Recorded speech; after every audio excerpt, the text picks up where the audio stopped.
एक दिन की बात है, हम लोग 2 लोग थे। मेरा नाम सुमित है, मेरे दोस्त का नाम अनुज है। मेरे साथ फतेहपुर गए थे, कॉलेज में नाम लिखवाने के लिए गए थे।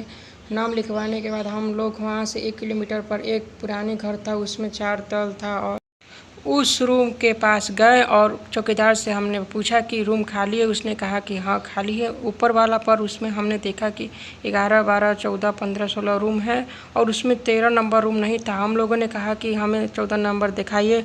उसने 14 नंबर दिखाया। हम लोग 14 नंबर में चले गए, बैग को रखा और हम लोग उसमें आराम कर रहे थे, तभी रात को प्यास लगा था और रूम में लाइन नहीं था। जब हम रात को उठे तो पानी पीने के लिए वही समय लाइन कट गया और रूम में माचिस और कैंडल रखा हुआ था। और जब कैंडल को बाहर कर रूम से बाहर गए तो चारों तरफ भयानक दिख रहा था।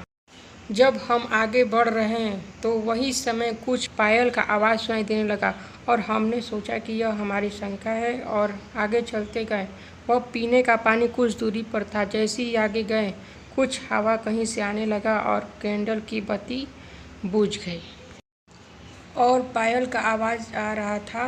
तो हम तुरंत रूम की ओर भागे तो वहाँ पर 14 नंबर नहीं था। तो हमने 14 नंबर की जगह पर 13 नंबर था। 14 नंबर पर मेरा दोस्त था और हम घबरा गए। हम तुरंत भागे गार्ड के पास तो उसने कहने लगा कि आप नीचे क्यों आए। हमने कहा कि मेरा दोस्त नहीं मिल रहा है। तो तुरंत गार्ड गया तो 13 नंबर से 14 नंबर आ गया। जब खोल कर देखा तो वहीं पर पड़ रहा था। हम दोनों तुरंत सामान समेटकर तुरंत निकल गए और कहीं बाहर ही सूत गए और जैसे ही सुबह हुआ ट्रेन से घर पहुंच गए। कहानी कैसा लगा कमेंट में ज़रूर लिखें और लाइक कीजिए, सब्सक्राइब कीजिए और सपोर्ट कीजिए, शेयर कीजिए।